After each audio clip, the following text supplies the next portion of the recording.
Bonsoir, bonsoir à tous. Alors ce soir, c'est la soirée de l'hypersensibilité et nous allons retrouver donc Ludivine qui va se présenter tout à l'heure, qui va venir nous rejoindre. Coucou Ludivine. Et voilà, ce soir, on va parler de notre sensibilité, voire carrément notre hypersensibilité. Coucou Émilie. Alors Émilie, Ludivine, j'ai vu ton invitation. Hop là, voilà. Bonjour à tous ceux qui viennent se connecter, que vous soyez en, comment dire, en replay ou en IGTV. Coucou, Coucou, je me ça- recule un petit peu. est-ce que ça va? Tu Ça va très m'entends? Tu bien. me Et vois? toi? Bah Ouais, je super. vois très bien. Tu m'entends Bon, bien aussi? parfait, tout est C'est ok. parfait, c'est nickel. Je suis trop contente. Bah moi aussi, écoute, dans cette semaine où on passe beaucoup de temps ensemble finalement. Ouais, c'est ça. Bah oui, en fait, tu l'as annoncé, hein, tu vas en parler toute Ouais. seule. Bon, je vais me présenter un petit peu pour ta communauté. Bon, après, chacun ira voir chacun parce que, encore une fois, je mets à la fin du live, je le mets sur IGTV et puis Coucou je, Émilie. je mets voilà ton compte, etc. Et puis je le mets aussi sur YouTube parce qu'il y a plein de gens qui n'ont pas Instagram et qui donc aimeraient bien aussi pouvoir profiter de cette rencontre. Coucou, je pourrais pas tout écouter, mais je suis heureuse de vous voir ensemble. Mais oui, moi aussi, je suis contente. Et donc, bon, on fait un petit scoop, mais Émilie, on a rendez-vous dans pas longtemps ensemble. Donc, voilà, c'est chouette. On va aussi parler de la voix avec Émilie. Ça c'est Voilà, chouette. ouais, c'est chouette. Donc, j'aime bien appuyer sur les petites mains que je vois. Donc, voilà, c'est trop mignon. Donc, voilà, moi, je suis experte en fleurs de bac, donc conseillère, on dit conseillère agréée du centre bac. Ça veut dire que j'ai suffisamment de comment dire, de connaissance des fleurs pour pouvoir accompagner, guider et soutenir les personnes qui viennent me consulter sur X problématiques hein, du quotidien, voilà, ou des choses plus anciennes. Et puis c'est vrai que moi, ce que j'aime en particulier, c'est accompagner les futurs parents, donc les futures mamans, bien entendu, les futurs papas, et puis les grands frères et les grandes sœurs qui vont devenir aussi des accompagnants un jour de frères et sœurs qui vont arriver. Et puis aussi les grands-parents qui vont accueillir un petit enfant. Enfin voilà, toute la vie autour de la périnatalité, ça me touche énormément. Et puis on a ce point aussi en commun, justement, Ludivine, par rapport à l'accompagnement. Et donc voilà, puis je suis aussi enseignante pour les fleurs de bac. Voilà, j'ai écrit des bouquins. Et puis depuis le mois de novembre l'année dernière, j'ai décidé de faire ce rendez-vous de joie avec voilà avec des gens que je connais pas toujours et ce sont des moments exceptionnels parce que j'ai l'impression de retrouver des potes tous les jeudis. Non mais c'est fou. Et puis voilà, donc on va parler de différentes thématiques. Alors des fois c'est des métiers, des fois c'est un bouquin, des fois c'est une passion, on s'en fiche, peu importe. Moi les émotions elles sont partout.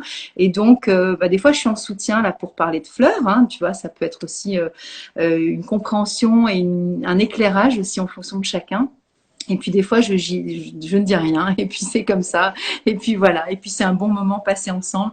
Et le but pour moi, bien sûr, c'est de partager. Et puis là, c'est aussi de faire connaître ton expertise, parce qu'on entend tout et son contraire sur l'hypersensibilité. Et donc toi, c'est ton métier, donc je te laisse la parole, Ludivine. Bonsoir, mais merci beaucoup. Je suis ravie d'être dans ce moment partagé avec toi parce que évidemment plus je me penche sur les fleurs et plus je me dis mais c'est l'hypersensibilité au sens propre du terme, mais avec un grand H. Donc je trouve ça génial. Moi, j'arrive du milieu de la danse au départ.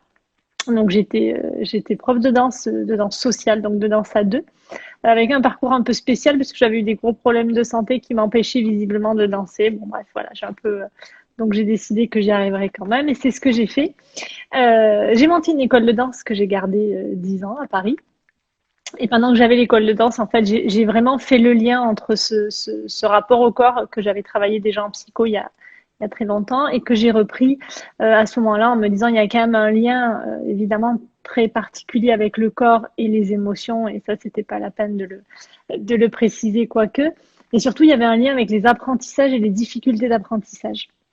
Donc moi, je suis partie de là et plus précisément des enfants que je trouvais très chargés en planning en début d'année et voilà, de plein de choses qui se mélangeaient. Je me disais, mais j'ai pas de moyen d'agir sur les parents, mais en revanche, le moyen d'agir que j'ai, c'est les enfants et c'est de leur apporter quelque chose qui va leur permettre de se comprendre, voilà, de s'autogérer, j'allais dire. Et du Donc, coup, Ludivine, c'était en oui, rapport les enfants avec la danse ou rien à voir? oui, oui. Alors, oui et Ok, non, en fait, oui, enfin, si, de toute façon, pour moi, tout est un rapport, tout est ok, transversal, donc je peux pas dire non, mais oui, j'ai donné des cours de danse, en fait, aux enfants. ok.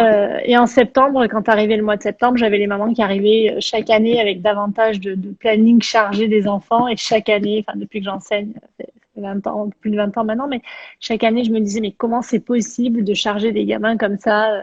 Et quand je le disais aux mamans, elles me disaient, mais non, mais c'est bien, machin, truc, bref. Et au bout du premier trimestre, les gamins étaient crevés, ils en pouvaient plus, enfin, bon, passons. Donc je m'étais dit, comme j'arrive pas à me faire entendre des mamans, bah, je vais travailler différemment avec les enfants. Et je suis rentrée dans un processus de formation, j'adore me former. J'ai commencé par me former à calmer attentif comme une grenouille, la méthode de méditation d'Eline Snell. J'ai enchaîné avec la psychopédagogie positive, donc plus à viser sur enfin encore que sur les problématiques d'apprentissage d'enfants et d'adultes, et d'essayer de comprendre comment on pouvait améliorer ces apprentissages-là, puisque c'était très en lien aussi avec le système scolaire pour moi. Dans cette formation-là, j'ai continué avec ma formation d'hypnothérapeute, puisque forcément, ça a fait écho. Donc, je me suis reconnectée à tout ce qui était émotionnel, corporel, et forcément, l'hypersensibilité, pardon, est rentrée en ligne de compte là, parce que j'ai fait c'est un peu un fusible qui s'est allumé avec plein de choses. Et l'hypnose était pour moi un élément super fort, puisqu'avec l'hypnose, on travaille sur un outil à travers du rêve, de l'imagination, voilà, de la perception sensorielle. Et pour moi, c'est vraiment l'outil où je me suis dit, mais oui, quand on est hypersensible, cet outil-là. Et donc, au fur et à mesure de mes accompagnements, je me suis rendu compte enfin, moi, je savais que j'étais hypersensible, mais je me suis rendu compte que j'avais de plus en plus de consultations d'enfants ou d'adultes, de gens qui étaient aussi hypersensibles. Du coup, je me suis dit, bon, on peut pas en rester là, et j'ai continué à me former. Je me suis, voilà, spécialisée en hypersensibilité. Aujourd'hui, j'accompagne pas que des personnes hypersensibles, mais voilà, il faut quand même remarquer que c'est une grosse partie de mes accompagnements de femmes hypersensibles. Alors, ça me fait mentir parce que j'ai eu un monsieur cette semaine de 63 ans qui s'est rendu compte qu'il était hypersensible, et j'ai trouvé ça complètement magique parce que on revoit un peu toute sa vie à l'aune de ce mode de fonctionnement. Alors, c'est très particulier parce qu'on est dans une période où on en parle beaucoup. C'est pour ça que j'aimerais bien que tu redéfinisses, entre guillemets, ce que, Ouais. selon toi, représente l'hypersensibilité. Parce que Alors déjà, il faut enlever pour moi, il faut déjà enlever le côté pathologique et maladie, puisqu'on nous demande ça souvent de la diagnostiquer, mais on peut pas diagnostiquer quelque chose qui relève pas de la maladie. Et c'est là que les choses se compliquent un petit peu en ce moment, c'est qu'on en parle beaucoup, mais en même temps, c'est pas quelque chose qui peut être diagnostiqué puisque ce n'est pas une maladie. Et comme tout ce qui ne rentre pas dans des cases, bah forcément, ça complique un peu le processus. L'hypersensibilité, c'est une caractéristique du cerveau, c'est génétique et ça concerne entre 20 et 30% de la population quand même. Elle est caractérisée par ce qu'on appelle l'hyperesthésie, c'est-à-dire une perception des sens à ce que j'appelle moi l'interrupteur un peu au max en permanence. Là où quelqu'un va percevoir les choses, voilà, une lumière, il va se dire oh, bah, c'est éclairé. Et ben hypersensible, s'il est hypersensible à la lumière, pour lui ça va être un enfer. Voilà, ça peut donc là je parle de la vue, mais ça peut être un sens, deux sens, trois sens ou tous les sens. Moi j'ai une hypersensibilité sur tous les sens. Si j'ai quelqu'un à côté de moi qui se claque les ongles comme ça peut me rendre dingue en fait. Enfin, si je suis pas trop fatiguée, ça va, mais si je suis un petit peu fatiguée, voilà, je peux m'énerver très rapidement. Le bruit, l'hyperacousie, donc si tu es dans un resto avec un peu de bruit, c'est pareil. Si tu es dans une période où tu es fatigué, c'est très compliqué pour l'hypersensible. Donc l'hypersensibilité, c'est cette perception à outrance des bruits. Et là où chez quelqu'un qui a une sensibilité, j'allais dire classique, parce que j'aime pas dire normal, c'est pas normal ni anormal, c'est une autre sensibilité que celle-là. Le cerveau va mettre des degrés de réception en fait des informations. Il va dire bah, ça c'est important, je vais le garder pour tout de suite. Ça c'est pas important, je vais pas m'en préoccuper. Chez l'hypersensible, tout arrive avec la même puissance. Donc forcément, ça fatigue. Et si on n'a pas les outils pour se dire, bah là, il faut que je me mette un peu à l'arrêt, au bout d'un moment, on fait comme le compteur électrique, le cerveau, il saute, il dit, moi, je peux plus rien gérer. Et donc, c'est ces fameuses montagnes russes émotionnelles où là, ça peut être des émotions de larmes, de crises de larmes parfois inexpliquées, de colère inexpliquée parce qu'on ne se connaît pas suffisamment et qu'on se dit, mais pourquoi je pleure? En fait, il n'y a pas de raison de pleurer. Et la raison de pleurer, c'est qu'il y a une espèce de trop-plein. Donc ça, c'est les premières caractéristiques de l'hypersensible. Ensuite, il y a l'hyperempathie, où forcément, comme on ressent tout et qu'il y a une grande intuition, et ben on ressent aussi les gens, on ressent les situations, on ressent ce qui se passe. Bon, je suis allée visiter un cabinet aujourd'hui, je pourrais en parler. Je n'étais pas rentrée que déjà, j'ai dit ça va pas être possible. Ça va pas le faire. Et effectivement, ça pouvait pas le faire. Et j'ai rigolé toute seule dans la rue parce que je me suis dit, je sais même pas pourquoi je reste en fait, mais voilà, c'était par respect pour la personne. Donc il y a cette perception et cette hyper empathie. Et du coup, cette grande intuition, cette perception, alors cette petite voix intérieure où souvent on se dit non, je vais pas l'écouter parce que c'est bizarre. Mais oui, en fait, c'est juste magique, hein, cette intuition, c'est juste de se dire, je le sens pas en fait. Et si je le sens pas, c'est pas la peine d'aller chercher plus loin. On va s'arrêter là et ça sera très bien comme ça. Mais ça se travaille aussi, hein, il faut aussi lui faire confiance. Il y a dans l'hypersensibilité le cerveau en arborescence, donc ce qu'on appelle passer du coq à l'âne à l'école. Hein, elle a toujours des idées qui arrivent de tous les côtés, des projets dans tous les sens. Ça arrive de partout et ça saute de partout comme du popcorn. Voilà, globalement, je crois que j'ai fait à peu près le tour rapidement, hein, pour pas être trop caricaturale et pas trop enfermante. Alors du coup, j'ai envie de rebondir sur ce que tu dis par rapport au fait par exemple, de lui faire confiance, tu vois, cette petite voix, etc. En fait, si je comprends bien, ton métier, c'est aussi de donner des indications et des indicateurs et de poser des mots MOTS sur des expressions de la personne dont elle n'a pas connaissance de cette entre guillemets normalité en fait, hein, Oui, cette sensibilité-là, parce que quand je t'écoute, et c'est vrai que souvent je le dis dans les lives, j'ai un peu de mal avec les mots clés comme ça, tu vois, je suis sensible, je suis un enfant indigo, etc. Je l'ai déjà dit dans un live, mais j'ai plus l'âge d'être un enfant indigo, tu vois. Mais quand j'ai vu les caractéristiques des enfants indigos, etc., et des sensibles, etc., je me dis, mais en fait, je suis exactement comme ça, sauf que de mon époque, on ne classifiait pas les caractéristiques des ressentis, etc. On y faisait beaucoup moins attention aussi. C'est-à-dire qu'on commence à parler des émotions il n'y a pas si longtemps et on est encore dans une société où je trouve le corps n'est pas pris en compte. Or, tout ce qui passe, enfin, je vais citer encore une fois Louis Sansa, mais parce que ça me semble être la chose la plus vraie, qui a écrit un magnifique livre qui s'appelle La Voix du sentir, et quand on lit ce livre, on se dit, bah, évidemment, mais on peut pas percevoir la vie autrement que par les sens en priorité. C'est-à-dire que lui, il dit, mais si je te demande de m'expliquer le goût du café, si tu goûtes pas d'abord le café, si t'as pas un rapport au papy, tu ne pourras pas m'expliquer. C'est du bon sens. Voilà. Et pourtant, on l'oublie, ce bon sens. Et parce qu'on est dans une société où on dit, il faut penser, il faut penser, il faut penser, il faut penser, on pense que le cerveau fonctionne d'abord par la pensée. Or, c'est pas vrai. L'entrée, c'est d'abord l'essence et c'est d'abord le corps. La preuve, le divine, parce qu'en ce moment, avec tout ce qui se passe sur le plan sanitaire, ceux qui ont des pertes de goût ne peuvent plus du tout reconditionner l'aliment qu'ils sont en train de manger, parce que ça passe aussi par le goût, par la vue. Et c'est pas que l'intellect, hein, la nourriture. C'est plein de paramètres en même temps. Ouais, et puis on peut faire un exercice. Moi, j'avais fait assez drôle, qui était complètement par hasard, mais sur lequel je me suis retrouvée couillonnée.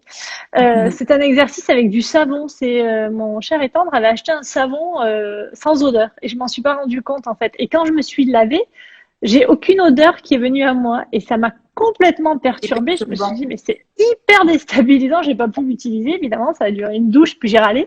Mais voilà, voir à quel point ce sont des choses qui sont habituelles, donc on ne s'en rend plus compte. Mais quand on l'enlève de notre vie, on peut plus percevoir la vie en fait. Si on nous enlève les odeurs, si on nous enlève la vue, si on nous enlève les perceptions corporelles, c'est fini. Et c'est important de le dire, parce que toute la vie commence par ça. Et à partir du moment où on se raccroche à ça en se disant, ok, ça rentre par une perception corporelle. Donc, qu'est-ce qui se passe dans mon corps? à partir de là, je vais pouvoir avoir tout le reste qui en découle. Je vais pouvoir tirer sur ma pelote de laine et me dire, bah, ça, c'est plutôt désagréable. Et quand je ressens ça, je sais qu'il se passe ça, ça, ça et ça, ou je sais que ça me donne un signal d'alerte sur ma colère, sur ma peur, sur mon inquiétude. Et du coup, c'est beaucoup plus facile après, parce qu'effectivement, c'est pas que facile cette hypersensibilité-là. C'est Bah, toujours. encore une fois, pour revenir sur ce que je disais, c'est pas facile, mais c'est aussi ton rôle de pouvoir poser des mots. C'est vraiment important parce que quand on n'est pas au courant, enfin, c'est compliqué d'accepter de vivre dans un monde qui nous échappe complètement dans ces moments-là. Ouais. On a l'impression d'être un extraterrestre et surtout on est perçu. Moi, je me souviens, enfin, l'homme avec qui j'ai été mariée me disait mais arrête, enfin stop quoi, genre t'en fais trop. Mais ma perception n'était pas la sienne. Il y a aussi c'est comme de la programmation Ah oui, neurolinguistique. Hein. c'est On ça. a chacun notre carte du monde. Donc Tout à fait. je vais pas dire que lui était mieux que moi ou moi j'étais mieux que lui, mais on n'a pas les mêmes perceptions. Mais je veux dire, ce que je ressentais là, Oui. c'était juste de l'ordre de l'intolérable. Mais si quelqu'un m'avait donné des codes en disant t'inquiète pas, t'es pas la seule, moi j'avais Ouais. l'impression d'être la pire, insupportable compagne parce que j'avais pas, j'étais pas guidée et accompagnée par Ouais. rapport à ça.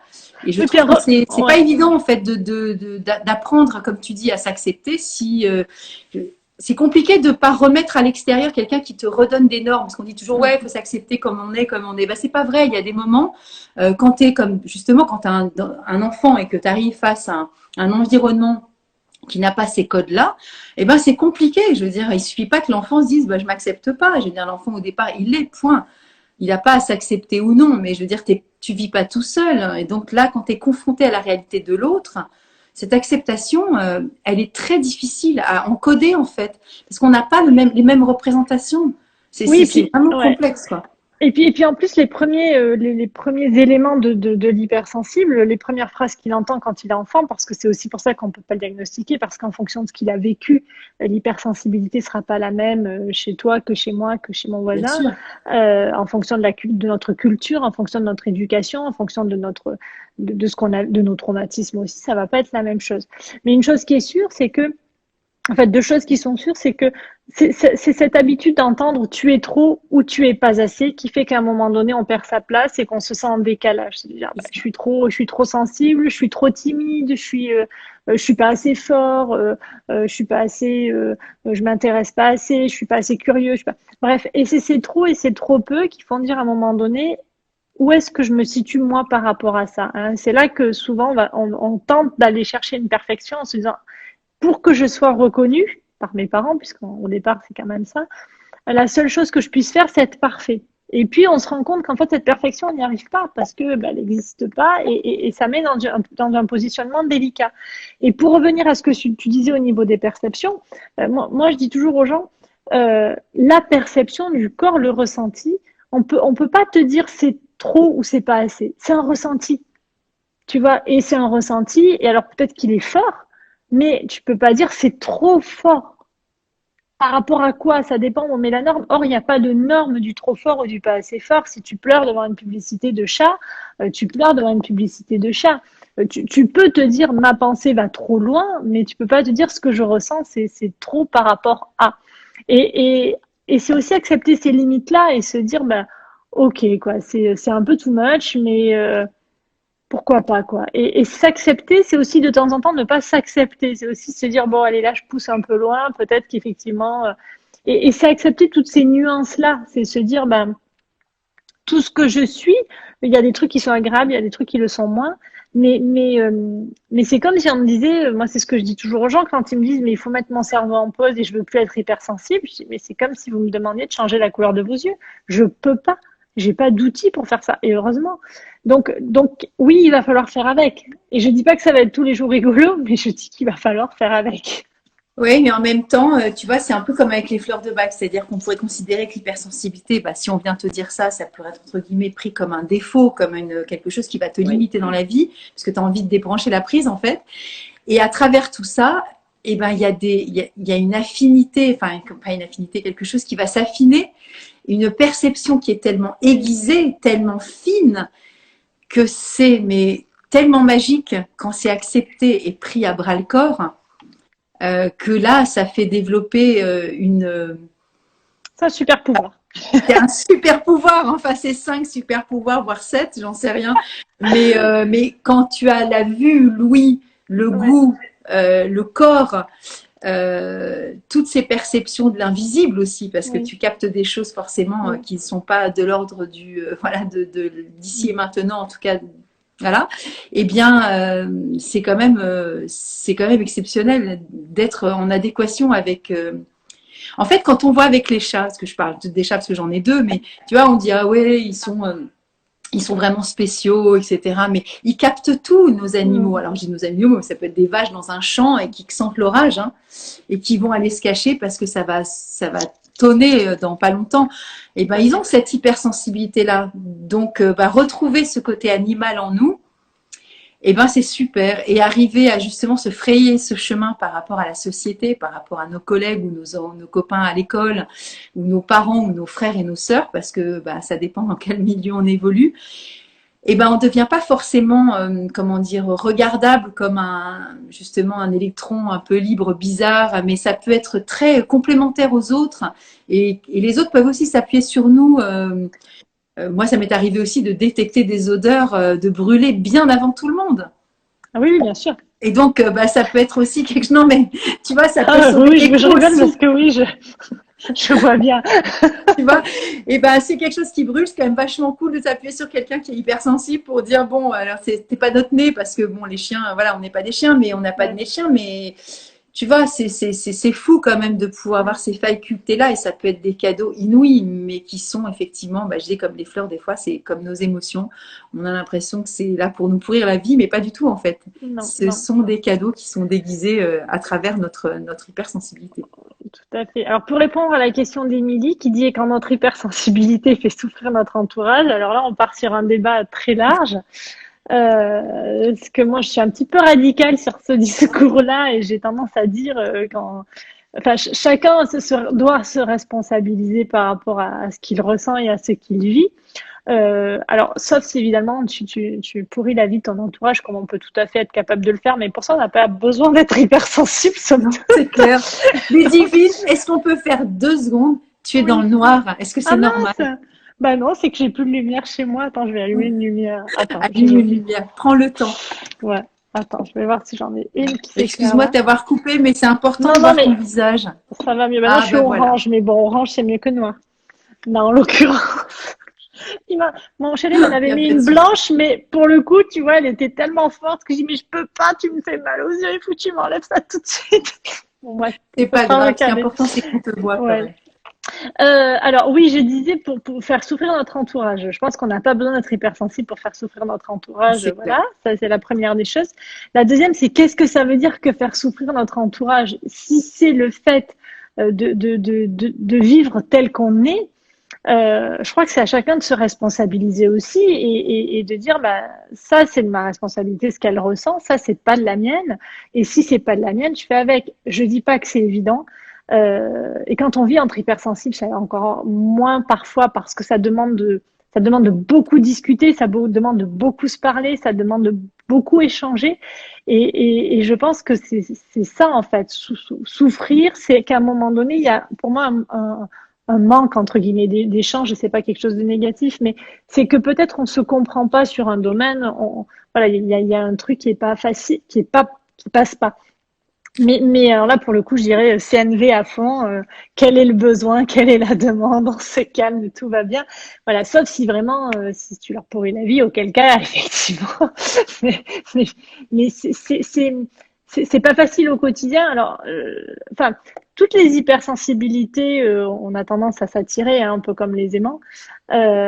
Et après, oui, pour moi, ça demande vraiment, quand on est deux à être empathique et hyper empathique, ça demande un chemin pour se respecter, pour être empathique avec l'autre, mais en même temps garder sa place et s'écouter aussi et pas prioriser l'autre par rapport à soi. Et ça demande d'échanger beaucoup par rapport à ça. Donc je pense que la souffrance de l'entourage, elle dépend vraiment enfin, de ce que tu veux dire par je fais souffrir enfin, on fait souffrir notre entourage. Ça demanderait pour moi un truc beaucoup plus large et vraiment de se responsabiliser chacun, quoi. Oui, et puis par rapport à ce degré de souffrance de l'entourage, est-ce que c'est pas, moi j'ai des fleurs qui me viennent à l'esprit, tu vois, quand j'entends ça. Est-ce que c'est pas justement un peu aussi de manque de tolérance face à cette hypersensibilité qui est exprimée, par exemple, par la personne hypersensible. Est-ce que c'est une sorte de vulnérabilité qui fait que de vivre avec un hypersensible, ça a un impact sur moi et du coup ça change mon comportement. Auquel cas je peux aussi prendre du walnut. La première c'est beach, hein, pour accepter d'être tolérants les uns avec les autres, de par la posture d'hypersensible vis-à-vis de ceux qui ne le sont pas et l'inversement, parce que on doit tous faire ce chemin les uns vers les autres finalement. Hein. Parce qu'on peut aussi être hypersensible et entre guillemets pourrir l'entourage parce qu'on ne peut pas comprendre que les autres ne ressentent pas ce que l'on ressent soi. Et ça peut créer aussi des frictions, tu vois, dans le manque de compréhension. Voilà, en étant dans le jugement sans forcément acter, comme tu dis, cette communication, tu vois.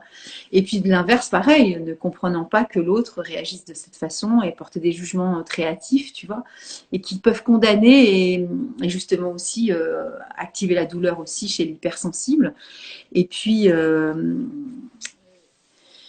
et pas se laisser non plus victimiser par rapport à ça. Parce que, tu vois, quand on parle de faire souffrir les autres, est-ce que des fois, quand on est hypersensible ou qu'on découvre qu'on est diagnostiqué hypersensible, est-ce qu'on n'a pas des fois une posture, tu vois, un peu d'ego en disant, bon, bah voilà, moi je suis comme ça, tu vois, et de se victimiser parce que les autres ne nous comprennent pas non plus. Et donc, ça peut être aussi des postures qui peuvent aussi des fois être un peu confortables quand tu sais, oui, moi c'est normal, c'est ma flamme jumelle, ou moi c'est normal, je suis enfant indigo, ou moi c'est normal, je suis hypersensible. Ouais, d'accord, mais rien ne justifie rien finalement. Non, C'est mais pas ça parce revient à la responsabilité. Pour le coup, pour moi, là, qu'on est ça d'accord. va vraiment à un truc de dire, bon, ok, je me responsabilise et j'essaie de trouver les moyens qui vont me permettre d'aborder les choses. C'est-à-dire qu'avec cette prise de recul, on peut aussi choisir de ne pas répondre immédiatement, mais de se dire, ben voilà, ça me perturbe trop au moment où et ça me bouleverse trop. Donc, je préfère marquer un temps de silence et dire à l'autre, écoute, on en parlera à un autre moment parce que là, je me sens pas prêt ou je ne sais pas quoi dire ou je suis trop touchée et du coup, ça se mélange trop dans ma tête et je vais dire tout et son contraire. Mais on a chacun la responsabilité de ça, en fait. Et quels que soient les choix qu'on fait, on en est entièrement responsable. Qu'on fasse les choix de se dire je suis victime de la situation ou bien je pourris mon entourage et vice-versa en face. Exactement. Pour moi, on est entièrement responsable de la situation. Moi, j'ai pour habitude de dire, quand j'ai un problème avec l'autre, le problème, c'est moi. D'abord, je suis pas là pour dire, et moi, je le vois beaucoup en consulte, des gens qui me disent, oui, mais l'autre, oui, mais l'autre. Bah oui, mais moi, je suis pas avec l'autre, je suis avec vous. Donc, voilà. Et une relation, c'est à deux. Et on est co-responsable de cette relation, quoi qu'il en soit. Quel qu'en soit le résultat, on l'a fait à deux. Donc, forcément, il y a quelque chose qui demande à ce que les deux encore une fois, j'insiste, mais se responsabilisent sur leurs actes et leurs paroles. Et puis dans la responsabilisation, on a la perception que l'on a de la situation, même si l'autre n'est pas Tout à fait. responsable de notre partie, c'est ok. Mais moi, la perception que j'en ai, ça, j'ai complètement le pouvoir là-dessus, en fait. Hein. C'est ça. Donc pourrir entre guillemets les autres, c'est aussi justement des fois ne pas prendre sa propre responsabilité en main. Et voilà, alors, responsabilité, ça peut être comme tu dis, hein, amorcer un dialogue, c'est déjà une part de responsabilité qui est Oui, déjà. oui. Ou même de dire je ne peux pas parler là, c'est aussi prendre sa responsabilité et se dire je préfère pas en parler maintenant, mais on en reparlera. Mais voilà, c'est de se positionner dans une posture adulte, j'allais dire. C'est pas dire Exactement. je sais pas ma faute ou hurler ou voilà, c'est se positionner en tant qu'adulte en disant bah ok là je sais pas quoi faire, mais on verra plus tard du coup. Et c'est aussi la limite de l'hypersensibilité, d'avoir la capacité de se dire je suis pas capable de tout gérer, mais par contre j'assume le fait de dire je sais pas quoi faire ou je sais pas quoi dire et puis on verra plus tard. C'est aussi cette humilité là euh, qui me paraît importante parce qu'on n'est pas obligé d'avoir des réponses à tout le temps quoi en fait hein, C'est et tout de clair. suite. Et du coup, comment tu fais pour accompagner? Alors, tu accompagnes pas que des enfants, hein, des adultes aussi, Non. puis avec des enfants qui ont des troubles aussi, pas simplement de l'hypersensibilité et des troubles de l'enseignement, et du coup, ça va avec pour toi? Alors, j'ai Mis du à part. mal à tout dissocier, mais parce que ça voudrait dire encore une fois de mettre les choses dans des cases et que je travaille plus sur une approche holistique de dire, bah, enfin, je pars plus de la personne que de sa problématique en fait. Hein, je pars pas de la problématique. la problématique en général, on la connaît, donc c'est pas la peine de la rebouger dans tous les sens. Stigmatisé. Ouais, mais par contre, ce qui m'intéresse, c'est de repartir, que ce soit en hypersensibilité ou sur les troubles des apprentissages, de repartir de ce qu'on est. Et de dire, ben voilà, je sais que j'ai ça comme ressource, qu'est-ce qui me manque ou qu'est-ce qui me gêne ou de quoi j'ai besoin pour continuer dans ma progression aujourd'hui. Et c'est là, moi, mon point de départ. C'est-à-dire, à partir de maintenant, on va pouvoir repointer tout ce qui est OK, tout ce que tu connais de toi. Sur l'hypersensibilité, c'est aussi de vraiment, vraiment comprendre comment on fonctionne parce que pour moi, il y a vraiment des choses sur lesquelles on ne peut pas couper, qui sont, alors j'insiste beaucoup là-dessus, mais on peut pas en faire l'économie qui est le sommeil. Et enfin, qui sont deux éléments importants, il me semble, c'est le sommeil, les temps de vide, hein, les temps où on ne fait rien, où on s'attribue du temps en se disant bon ben là blackout quoi, je me coupe en fait, c'est un peu comme si je coupais mes sens pour éviter cette saturation. Donc déjà, il y a ça et les activités qui permettent de penser à autre chose, hein, les activités qui mettent dans son fameux état de flow et qui permettent au cerveau d'arrêter de tourner en boucle, de ruminer et de passer. Ouais, voilà. La fleur du tournage de boucle. Ouais, c'est ça. Ça, c'est White Chestnut pour ceux qui écoutent et qui ont envie de s'intéresser aux fleurs. C'est la fleur de justement ça, hein, ces pensées qui n'arrêtent pas et Ouais. qui vont obséder aussi dans les moments de trouble. C'était celle qui m'avait sauté à l'œil, aux yeux en l'occurrence. Mais en fait, non. Mais je trouve que celle-là, qu'est-ce qu'il m'a dit hier? Tu pourras en acheter des kilos, je ne sais plus. Enfin bon, ouais. Mais je dis, ouais, je vais la faire livrer en litres. Mais voilà. Et donc ça, c'est le sommeil, le repos et les activités qui permettent de couper. À mon avis, on peut pas justement y couper, on peut pas en faire l'économie quand on est hypersensible. Et à partir du moment où on a commencé à instaurer ça, après c'est de comprendre comment on fonctionne et de voir aussi tout ce qu'il y a de positif, parce on part souvent du négatif parce qu'on vient pas me voir, on me dit ah ben je suis super content, je suis hypersensible, donc j'ai une super intuition, ça me permet de pouvoir travailler en équipe parce que je perçois les gens. Non non, en général quand on vient me voir, c'est pour me dire je veux tout arrêter mon cerveau parce qu'il s'arrête jamais quoi. Donc voilà, c'est de repartir du positif, qui est un peu le principe de la psychologie positive, hein, de partir de ce qu'on a, de ce qu'on sait faire, de tout ce qu'on maîtrise, et de dire, ben voilà, en quoi c'est transversal et qu'est-ce qui gêne aujourd'hui. Et souvent, c'est effectivement c'est le fait de pas pouvoir prendre sa place, de pas réussir à prendre sa place, parce que forcément, quand on est hypersensible et qu'on veut être parfait, ben on a du mal à dire non. Donc avec un côté corvéable à merci et de dire bah, je dis oui tout le temps, au moins à un moment donné je vais être aimé et puis se rendre compte qu'en fait pas du tout. Donc prendre sa place et de travailler sur cet état de bien-être et de dire voilà. Voilà, c'est Centauri celle-ci. Quand on a envie de plaire, comme tu dis, et de céder pour justement pour pas non plus alimenter aussi des fois encore plus de justifications. C'est ça. On va céder pour être tranquille et puis comme tu dis, voilà, on a besoin d'amour, donc d'amour même si c'est pas forcément de l'amour comme on l'entend, je veux dire l'amour de ses parents, l'amour de sa maîtresse, l'amour de ses copains, voilà. Mais on passe notre temps à chercher de l'amour, mais ça c'est l'histoire de la vie et parce qu'on est aussi Exactement. des animaux sociaux, donc c'est normal. Mais il faut pas que ça empêche de vivre et qu'on se dise et qu'on se retrouve dans ce sentiment d'illégitimité parce que finalement chercher et de se perdre en se disant j'ai pas de place en fait parce que alors après il y a le syndrome de l'imposteur qui joue hein, où non mais ce que je fais c'est nul, j'y arriverai jamais, je suis pas assez bien, je suis pas assez perfectionniste, j'y arrive pas, je suis pas. Donc voilà, c'est de remettre tout ça en perspective et de se dire on lève un peu le pied là, on recule un peu, enfin on regarde un peu au ralenti et en fait on reprend tout ça en disant non il y a plein de choses qui vont bien. Alors on dit pas que l'hypersensibilité c'est facile à vivre tous les jours. Mais en revanche, c'est pas un truc qui doit pourrir la vie. Hein. Ça doit être pris comme quelque chose comme une caractéristique en plus, hein, comme un super pouvoir. C'est ce que je dis. C'est cette espèce de feu intérieur qui anime et qui permet d'avoir plein de projets, plein d'idées, plein d'envies, de découvrir les autres d'une autre façon et de les percevoir et de percevoir avec les sens aussi. Oui, et de se singulariser aussi, tu vois. tout à Parce fait. que la découverte que j'en ai, moi, de l'expérience que j'en ai, mais bon, parce que j'ai aussi beaucoup vécu, donc je me dis que là, c'est le regard que j'en ai maintenant. Si j'avais eu ce regard-là il y a quelques années, ça aurait été exceptionnel.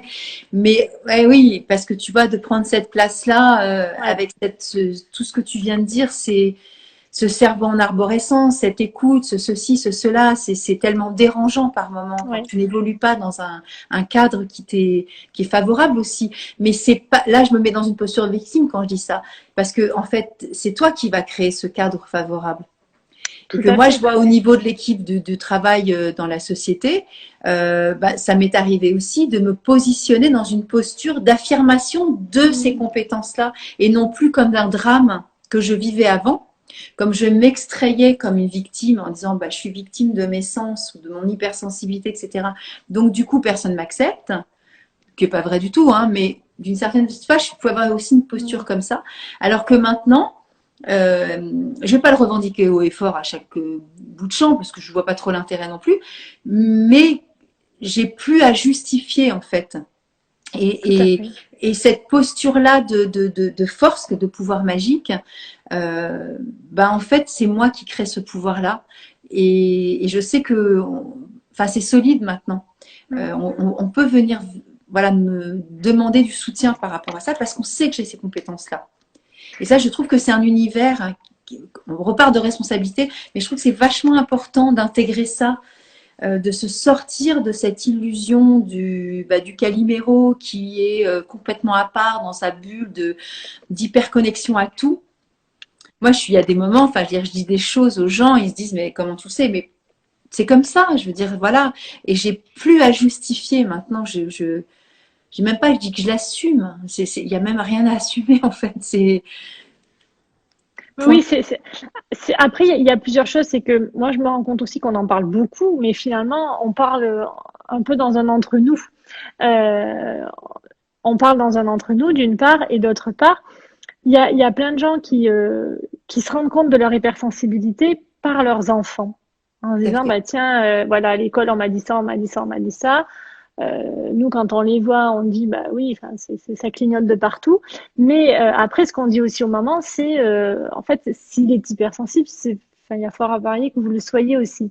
Et là, C'est ça. du coup, on fait tomber un château de cartes parce que du coup, on se rend compte que, encore une fois, comme on peut pas le diagnostiquer, ben, on a tous ces éléments à prendre en compte. Et quand on explique à la maman, ben oui, être hypersensible, c'est ça et ça, et qu'elle se rend compte qu'elle coche toutes les cases, on repasse toute sa vie à l'aune de ça. Et on se rend compte que tous les choix qu'on a fait, toutes les décisions qu'on a prises ont été prises à l'aune de ça ou contre ça parce qu'on luttait dans une position, une place qui n'était pas la nôtre.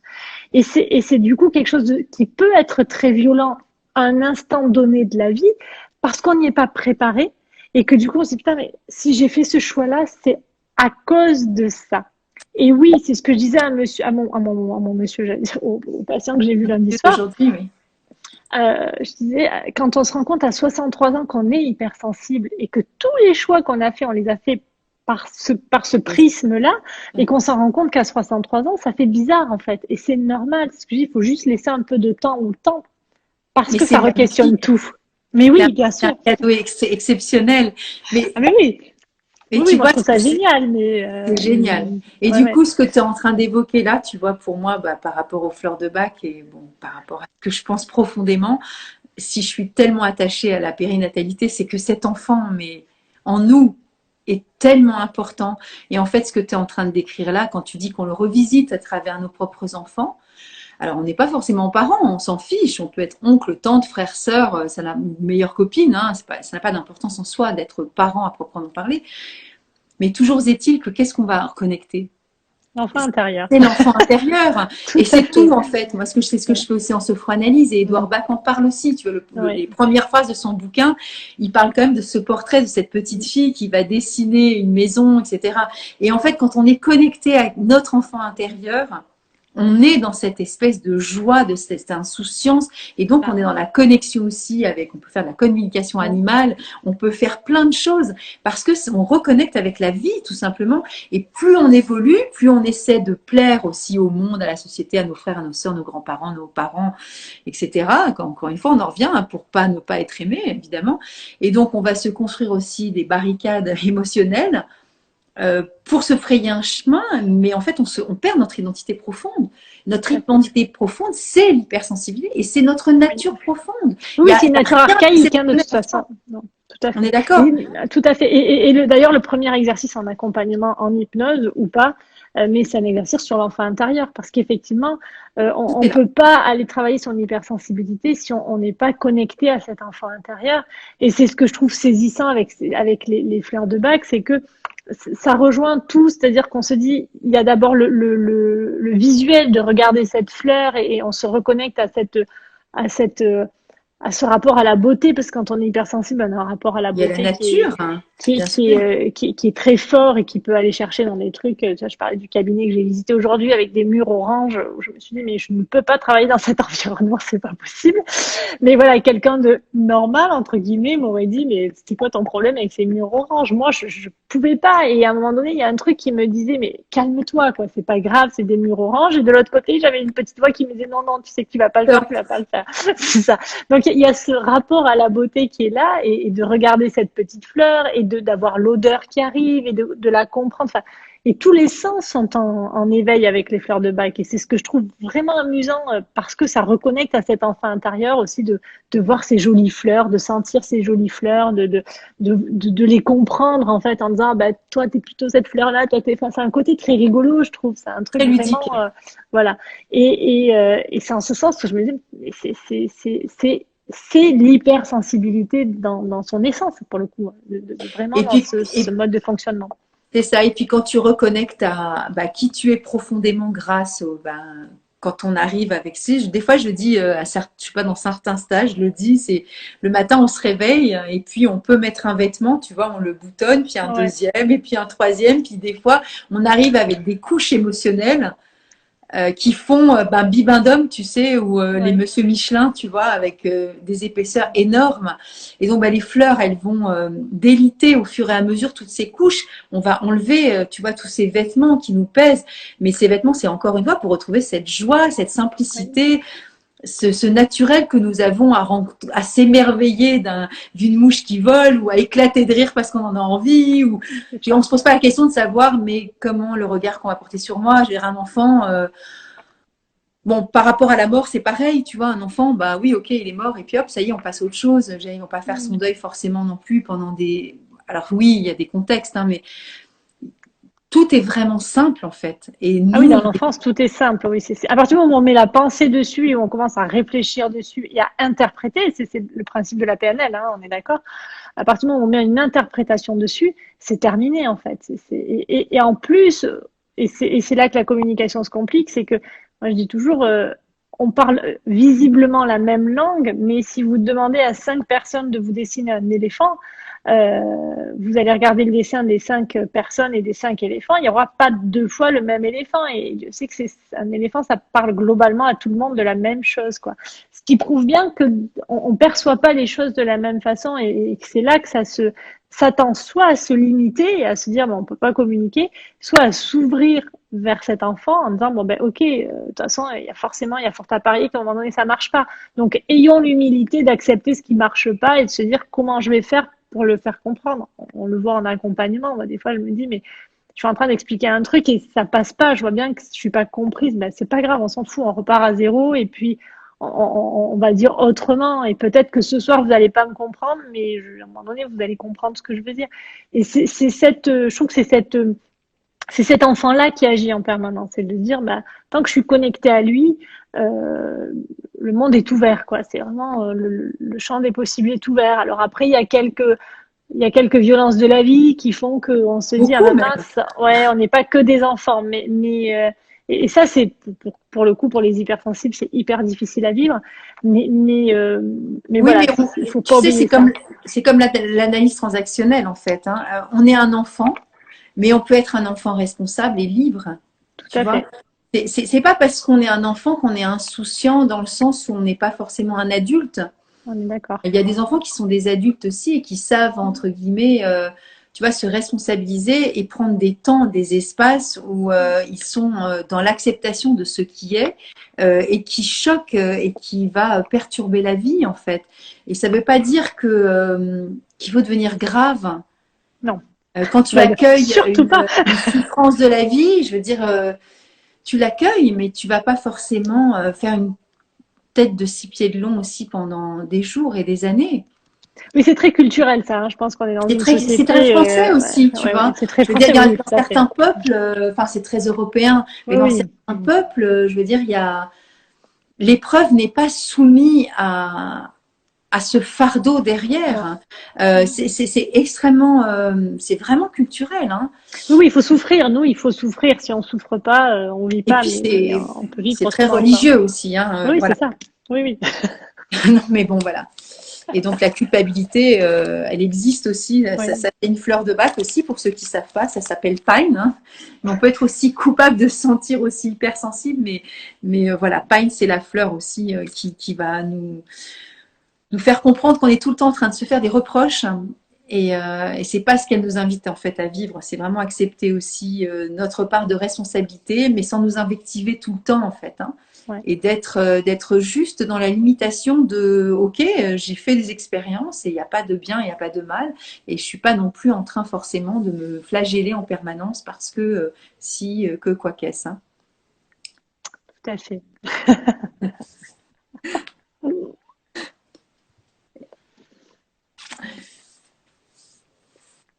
Alors toi, tu as fait un stage de fleur de bac, hein, c'est ça? Mais c'est ça, ouais. Je continue, je suis à fond. Bon, en Je fait, pour suis, dire la vérité, je voilà, suis t'es en... partie fleur de bac. C'est ce qu'on se disait le week-end dernier. Il n'y a pas de hasard.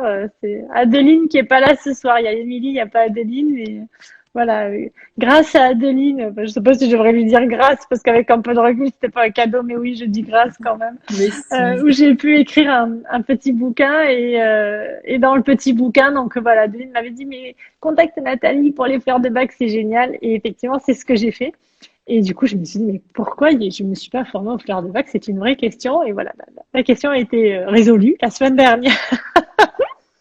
Et là, je suis partie. Là, ça y est, je suis partie. Ça, c'est un grand chemin. Donc, je vois tout le monde à travers les fleurs de bac cette semaine. Même j'ai regardé une série dimanche dernier. J'avais lui, il est ça, lui, il est ça, lui, il est ça. Voilà. Déformation de fleurs, c'est ça. C'est ça. Non, mais je trouve ça saisissant. Je trouve ça super intéressant de Ouais, se c'est dire. super intéressant, c'est chouette. Même Et en du, consulte, je me disais, tiens, je te dirais plutôt ça. et du coup, quel serait pour toi, alors si on doit parler un petit peu des fleurs par rapport à l'hypersensibilité, quelles sont selon toi les émotions les plus impactantes en cabinet? Quelles sont les plus redondantes ou ceux voilà, qui sont le top 3 des fleurs ou le top 5, je sais pas, des émotions des personnes qui viennent te consulter, que ce soit adultes ou des enfants du reste, parce que l'hypersensibilité, c'est J'allais pareil. dire, je crois que c'est la peur. Ouais. C'est une des grandes émotions, c'est la peur. Hein. C'est de dire, bah, qu'est-ce que je fais avec ça? C'est le stress. Mimulus, c'est des peurs identifiées, hein, c'est ça, on est Ouais, d'accord? ouais, ouais, ouais, Et tout à puis, fait. on parle aussi de timidité avec Mimulus. Oui, Est-ce que tu trouves que ce serait justifié justement oui, comme carrément. émotion? Ouais. Tout à fait. Oui, ben, pour moi, dans la timidité, il y a aussi la difficulté à prendre sa place, hein, Ouais. de se dire, j'y vais pas parce que on sait jamais, qu'est-ce qu'on va penser de moi, qu'est-ce que. Donc il y a ce stress-là, il y a l'angoisse de pas être assez bien, Ouais, ça c'est du évidemment. larch. Je suis en train de la chercher, je vais la montrer. Elle est là. Ça c'est du mélèze. Je vais la montrer là. Pour ceux qui s'intéressent, du mélèze, Elle est l'arch. belle. Ouais, elle est belle. Ça, c'est pour ceux qui doutent de leur capacité en disant, comme tu dis, qu'est-ce que je fais là? Je vais pas y arriver. Et qui Et vont puis, se comparer aux autres aussi, hein. ouais, et puis après, il y a ces fameuses bah, idées qu'on ressasse, évidemment. Alors là, On l'a évoqué, oui, tout à fait. c'est la grosse problématique. Enfin, le gros questionnement, c'est j'ai le cerveau qui tourne en boucle, quoi. Ça déconnecte jamais, en fait, hein, c'est ça. Jamais, Alors, du jamais. coup, les questions, elles sont toujours en boucle, bah, justement, sur les deux fleurs précédentes, c'est-à-dire sur la peur et sur le manque de confiance en soi, ou sur tout type de sujet. Non, surtout parce qu'en fait, comme il y a ce cerveau en arborescence, ça peut aller d'une idée de pressing qui s'en va en cacahuète sur dire ah bah ouais mais ça me donne une super idée, je vais faire ça, je vais faire ça. et revenir à la conversation, avoir l'impression d'avoir traversé, d'avoir fait le tour de la planète alors qu'on est parti d'un pantalon qu'on est au pressing. Donc c'est vraiment ouais, ce cerveau qui s'arrête jamais, quoi. C'est vraiment de dire, mais ça ne s'arrête jamais. C'est-à-dire qu'il n'y a pas un moment où, où ben voilà, il se pose et il se dit, bah, je vais arrêter de penser. Ça pense à tout, sur tout, tout le temps, en fait. C'est un truc qui Oui, mais alors est... du coup, pour moi, Ludivine, quand je t'entends parler par rapport à ça, euh, est-ce qu'il y a un truc justement pour, enfin, à mon sens, que tu évoques là, ben, de la machine à laver qui part en machin et bidule ou je sais pas quoi, le truc du pressing, c'est hyper créatif comme cerveau. Ah, mais oui, oui, alors ça, on est d'accord que c'est un cerveau hyper créatif. Mais c'est hyper créatif si à un moment donné, on est capable de lui dire, bon, se calme, quoi. On s'arrête un Et petit alors, peu. comment on le calme justement? Parce que là, il y a la Alors, fleur, ça va être OK, mais est-ce qu'on peut aussi prendre un papier, un crayon, mettre des post-it et s'amuser aussi avec toutes ces informations? alors oui, alors ça, il y a cette partie-là qui est de dire on est dans un processus créatif, mais pour moi, il y a aussi une grosse partie de vide. C'est-à-dire que pour pouvoir laisser la possibilité à la créativité, il y a besoin à un moment donné d'arrêter vraiment le cerveau et de dire on l'arrête parce que sinon c'est trop fatigant. Et pour l'arrêter, c'est de venir sur des activités méditatives. Alors, j'aime euh, pas forcément parler de méditation parce qu'il y a des gens à qui la méditation ne convient pas et Au contraire, qui va ça, refaire gamberge encore ouais, c'est plus. ça, parce que, ou alors qu'ils réfléchissent, qu'ils se disent, alors il faut pas que je pense, mais du coup, comment je fais pour pas penser? Enfin bon, bref, c'est la cata. Donc moi, je dis toujours, la méditation et le yoga, ça convient à des gens qui aiment ça, et c'est très bien qu'il y ait des gens qui aiment ça, mais peut-être qu'il y a des gens qui aiment pas ça, et du coup, il faut pas flipper en se disant, oh là là, mais moi, si je fais pas de méditation, c'est la cata, j'y arriverai jamais. Mais une activité méditative, pour moi, c'est une activité où on ne voit pas le temps passer, d'accord? Donc une distorsion du Pour temps. les gens. Ouais. Oui, mais tu vas prendre un livre, tu vas faire du tricot, tu vas faire du crochet, mais c'est justement de se trouver ces activités-là qui nous correspondent, où on peut dire, moi, alors là, j'ai plus ma machine à coudre ici, mais à un moment donné, je faisais beaucoup de couture et quand je cousais ou quand je fais du tricot, parce que je tricote, quand je suis concentrée sur mes aiguilles et sur mon fil, si je me mets à penser à partir avec le roue, enfin la souris dans le hamster dans la roue, c'est terminé, je Ah perds ben mes là, tu sautes aiguilles. des mailles, hein, c'est pas possible. On est d'accord. Du coup, c'est ces activités-là qu'il faut trouver qui correspondent parce que quand on est concentré sur ça, on met un peu le cerveau au repos. C'est bien Et ce que je te après, disais. Donc, il repart sur du créatif. voilà, à mon sens, être dans la matière et dans l'action, moi, j'ai toujours fait des trucs avec mes mains. C'est comme ça que justement, tu vois, ça se calme. C'est en dessinant, en créant, en faisant, voilà, et même quand tu fais à manger, etc. Quand tu fais du jardinage ou quand tu es dans Tout la à fait. matière, quand tu es dans l'action, le cerveau, il se calme direct, hein. Oui, Et ça peut cette être de la créativité, musique, ça peut être. voilà, exactement. Et donc, encore une fois, prendre ce flot et ce flux d'informations bah, que nous invite à vivre White Chestnut, c'est-à-dire vraiment, je n'allais pas dire séquencer le cerveau, parce que chacun va le vivre à sa mesure, hein, White Chestnut, mais bah, j'avais une collègue qui me disait, elle avait entendu une phrase que j'avais dit à voix haute. Bah, j'en ai parlé le week-end dernier là quand j'avais fait le stage. Et bah du coup, elle savait cloisonner dans son cerveau à quoi elle devait faire attention et ne plus penser au reste. Mais chacun va trouver son Oui. apaisement à travers White Chestnut. Mais du coup, bah, ce flot d'informations, il a du sens pour nous. Et enfin, à mon sens, c'est un indicateur hyper positif. Mais Complètement. voilà, peut-être que en prenant cette fleur et en faisant une action, comme tu dis, du tricot, la méditation, Oui, enfin, etc. c'est vraiment voilà, au bon vouloir de chacun. Open N'essayez pas le bar, tricot. Enfin, c'est pas. Je suis pas en train de vous dire qu'il faut faire du tricot. c'est ça. C'est vraiment. Bah, c'est parce que c'est vrai qu'on a tendance à tellement dire ça c'est bien Mais que du coup oui, tout le monde se risque à ça et puis après on c'est se dit clair. ah mais moi ça marche pas sur moi. Mais non, c'est pas que ça marche pas, c'est que c'est autre chose qui Et que te c'est pas fait plaît. pour Enfin, toi. voilà, c'est ça. Exactement. C'est À pour un ça moment que tout le donné. monde se met au yoga et que tout le monde se met Mais à la oui, méditation, mais tout le c'est monde n'est pas ça. fait pour le yoga Mais et la non, méditation. il faut vraiment se déculpabiliser avec ça. C'est ça, c'est pas, Exactement. si ça marche pas sur moi, c'est que ça me plaît pas. C'est pas grave. Il y en a plein d'autres des activités, quoi. C'est pas. On est bien d'accord. Et aussi, il y a un truc qui me paraît important, c'est de dire que justement, quand on est dans ce cerveau créatif, on a du mal à. Moi, par exemple, j'avais un ex qui faisait tout en linéaire et qui était fou parce que je comprenais rien. Moi, si on me fait une liste linéaire, ça m'enferme, ça m'angoisse et j'ai l'impression que je peux plus rien mettre dedans. Et du coup, lui, ça le rendait fou. Il dit, ouais, mais tu comprends rien. Bon, passons. Mais, et c'est vraiment de se dire, on fonctionne pas tous pareil. Et si vous avez besoin de grabouiller des feuilles dans tous les sens, eh ben, c'est bien C'est aussi. ok. Nulle part, il y a écrit qu'il faut écrire en linéaire et que c'est ça qui est bien dans la vie. C'est écrit nulle part. Alors, je vous le dis parce que moi, j'ai mis longtemps à l'accepter. Je croyais que c'était ça qui était bien et ça m'a bloqué dans plein de trucs.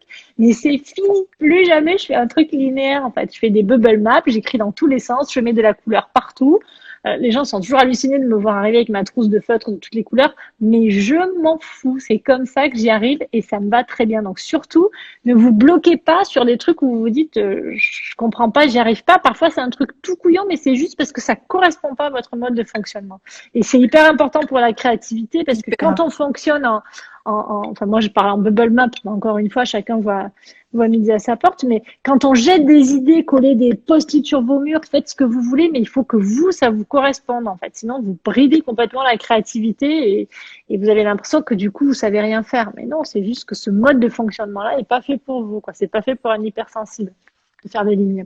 En fait, ce qu'on nous invite à vivre là dans ces moments de vie, c'est aussi de créer notre propre carte du monde. Et puis, Mais oui, voilà, mais c'est oui, vraiment de retrouver cette liberté qui nous appartient en propre et sans référentiel. Et je sais que c'est compliqué parce que quand un enfant arrive au monde, il a des parents qui sont normés, normatifs. Ça, c'est bien, ça, c'est pas bien. Quand on a un deuxième qui arrive, on dit, ah, bon, ça, c'est quand même pas trop mal. Et ça, je vais arrêter de le dire. Et alors, le troisième, il fait ce qu'il veut, on s'en tape. Et pourquoi? Parce que oui, nous, en tant que parents, on évolue aussi. Parce que le môme, on a envie qu'il soit parfait sur notre non-représentation du monde, mais qu'il n'ait pas une bien sûr. perfection qui ne veut rien dire, en fait. Donc forcément, on va répéter des schémas aussi, on va reconditionner nos enfants qui vont devenir aussi des adultes et qui seront hyper normatifs dans des normes qui n'existent pas et on se crée des trucs qui n'existent pas. C'est pour ça que je parlais de jugement aussi tout à l'heure parce que on est tout le temps en train de se comparer, en termes de dévalorisation, mais aussi en termes de jugement. Il fait pas Mm. comme il faut. Oui. Elle est nulle. Il est vraiment trop con. Il comprend rien. Oui, c'est le quotidien. Enfin, on n'a pas besoin d'aller chercher bien loin. Quand on vit à deux, on se rend vite compte que on fait tout en fonction de sa norme à soi. C'est La ça. façon de ranger le torchon dans la cuisine, la fonction de plier les chaussettes. Si l'autre fait pas pareil, ah, mais tu fais pas correctement. Mais en fait, l'idée, c'est par rapport à ta norme à toi. Exactement. Mais c'est tout, en fait. Et on voit bien au quotidien combien c'est parfois compliqué à gérer et de se dire, enfin, je suis complètement débile. Qu'est-ce que ça peut me faire qui passe à l'aspirateur le mardi plutôt que le mercredi?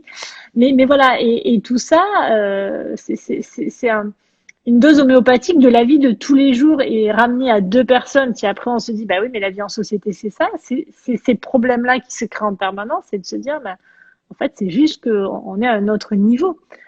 Et c'est aussi de prendre le temps nécessaire en se disant, alors en plus, l'hypersensible a besoin de beaucoup de rituels, que les choses ne changent pas trop, de pas trop modifier ses modes de fonctionnement. Donc ça peut être très vite perturbant, mais c'est aussi de souffler en se disant, et puis plus on vieillit, plus c'est pire, hein, pour les jeunes, je vous le dis. Ça va pas leur s'arrangeant, je vais autant vous le dire tout de suite. Mais voilà, c'est aussi de se dire, bon, je sais que j'ai besoin de ça pour que ce soit équilibré pour moi. Je fais en sorte que ce soit là. Et si c'est pas là, j'ai pas non plus besoin d'en faire une affaire d'État. Je prends une grande respiration et je me dis, même si le stylo est pas posé au bon endroit, ça devrait aller quand même. J'exagère. Mais voilà, hein, c'est important de se le dire parce que ça peut vite l'autre, c'est toujours le problème, ce que je dis toujours en consulte, le problème c'est l'autre en fait, hein. S'il n'y avait pas l'autre, ce serait tellement plus facile. C'est ça, c'est ça. Après, ça développe aussi chez l'hypersensible beaucoup d'indulgence, beaucoup d'humour Et aussi. oui, Hein? oui. Il Ah faut oui, moi je pense que désacraliser l'humour c'est la aussi. base de tout. Hein. Oui, Ouais, oui, c'est oui. vraiment Oui, je important. pense que la dérision et l'autodérision, y a pas mieux quoi, hein. Je crois qu'à un C'est moment clair. donné, si on est capable d'autodérision, l'hypersensible est sauvé, hein. Moi, je pense que c'est ça, en fait. La solution dans la vie, c'est l'autodérision. C'est se dire, bon, ok, ce que je fais est ridicule, mais c'est pas grave. C'est vu et su de tous. Et c'est aussi d'accepter, alors moi, j'ai un gros truc, c'est que quand je pars de quelque part, que je sois restée 2 jours, 3 jours, je pleure. C'est comme ça, bon. Donc, il suffit que enfin, il suffit de le savoir. J'ai un ami avec qui on a passé beaucoup de temps quand on est parti là dans des Hautes-Alpes, qui me regarde le matin, bon, tu vas pleurer. Et évidemment, dans les 2 secondes, je pleurais, mais je dis, mais ne me le dis pas, tu sais très bien que si tu me le dis, je pleure dans Et les 2 secondes. oui, bien Bon, sûr. bref, ça fait rire tout le monde, ça me fait rire moi aussi. Mais voilà, c'est être capable de cette autodérision-là et de se dire, ben, c'est pas grave, quoi, on s'en fout, on sait que je fonctionne comme ça, tout le monde le sait. Ça n'a aucune importance, quoi. Je veux dire, et c'est de trouver quelqu'un qui vous donne toujours, comme fait mon amoureux, il me donne toujours 2 Kleenex, il met toujours un pour l'œil droit, un pour l'œil gauche. C'est mignon. Ouais, c'est super mignon. Bon, c'est Mais pas voilà, contagieux pour c'est. lui, Hein? l'hypersensibilité. C'est pas contagieux, l'hypersensibilité. Ah, ben, il l'est aussi, donc c'est pas heureusement, hein, parce que sinon ça serait. Mais non, non, mais c'est rigolo, ça demande des adaptations permanentes. C'est ça qui est Ben, chouette aussi, c'est de ben se oui, c'est dire chouette. et c'est de se dire on fait comme on peut, quoi. Et c'est très bien comme ça, en fait. C'est très bien comme ça. Ouais, et puis tu vois aussi ton degré d'hypersensibilité aussi face au miroir de l'autre. C'est ça qui est vraiment Et qui intéressant. fluctue, hein, parce qu'en Exactement. fonction de qui tu as en face, Exactement. ça peut prendre, moi, ça a pris une ampleur importante Tout à fait. dans un moment de ma vie où je savais que j'étais hypersensible, mais j'avais pas remarqué à quel point je la bridais par rapport à la personne avec qui je vivais. Voilà, Et quand je exactement. l'ai laissé se libérer parce que l'autre à côté C'est m'a ce dit que tu peux j'allais y dire. aller, je Ouais. me suis dit bon ok d'accord, mais alors si j'y vais, ça va être la cata. D'ailleurs, j'ai eu une période où c'était vraiment la cata, où je me suis dit, même l'ostéo m'a dit mais comment c'est possible quoi je sais pas, ça va se calmer. Oui, mais cette Et voilà, autorisation c'était que tu t'es donnée aussi, oui, ça c'est magnifique. C'est-à-dire qu'à un oui, moment oui, donné, cette acceptation qui est, je veux dire, ça ouvre les vannes à pleinement qui tu es et ouais, c'est fabuleux quoi. Et encore une fois, ça se fait vraiment dans la relation à l'autre. tout à Parce fait, qu'en fait, on se synchronise de façon oui, naturelle les uns avec les autres.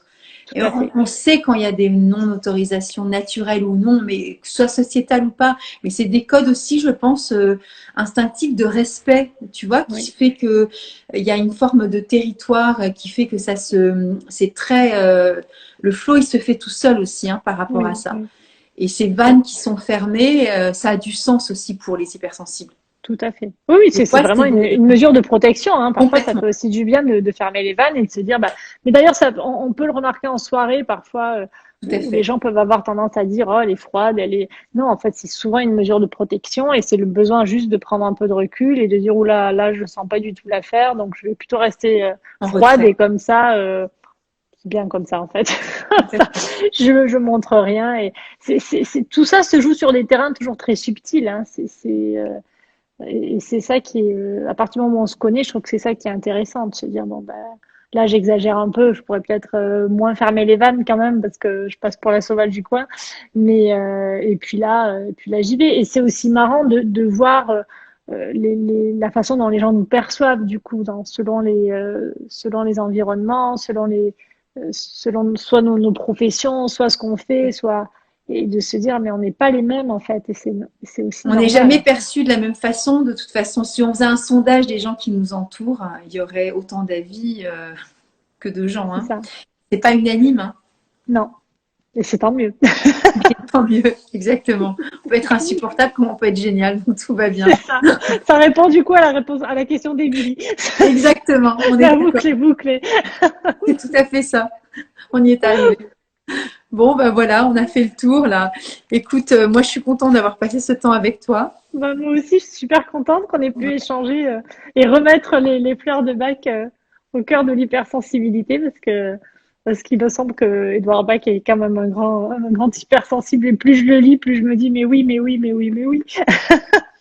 Donc je suis agréablement surprise et je trouve ça vraiment chouette quoi de pouvoir Et toucher du doigt très ça. content que tu puisses utiliser les fleurs aussi en Bah cabinet. C'est écoute, très chouette. j'en doute pas. Ouais, ouais, là j'ai hâte. C'est sûr. C'est sûr. Bah, nous, on va se retrouver samedi parce qu'on va On se continuer retrouve le stage. samedi. C'est Voilà, ça. exactement. Et puis, bah voilà, je vous invite à partager, commenter aussi après. Je vous mettrai le lien, donc forcément, de Ludivine, comme ça vous pourrez aller la voir. Et puis, quand je mettrai sur YouTube, je vais mettre aussi ton lien, voilà, Ouais, le site, super. etc., tout ce que tu fais. Et puis, tu nous feras un petit coucou quand tu sortiras le bouquin. Moi, je referai Bah, certainement des posts. ouais, mais écoute, visiblement, il sort là les dernières infos d'aujourd'hui. C'est tout frais comme nouvelle. Ça sera en janvier. Voilà, la Ok, confirmation, c'est janvier, donc très bien, ça va 2020. arriver assez vite. Ça y est, là, tout est, il ne m'appartient plus. Il n'est déjà plus à moi. Ça fait assez bizarre, mais c'est comme ça. C'est ton premier bouquin. Ouais, c'est le premier sous un format assez particulier. Oui. Mais voilà, je suis pas mécontente d'avoir fait ce format-là pour un premier livre. C'est une belle sortie de zone de confort d'hypersensible pour le coup, parce que moi qui n'aime pas la structure, ben alors là, la vie m'a encore envoyé un petit cadeau en me disant vas-y, tu vas voir. Bon, je t'expliquais, toi qui n'aimes pas la structure, tu vas faire un truc bien structuré.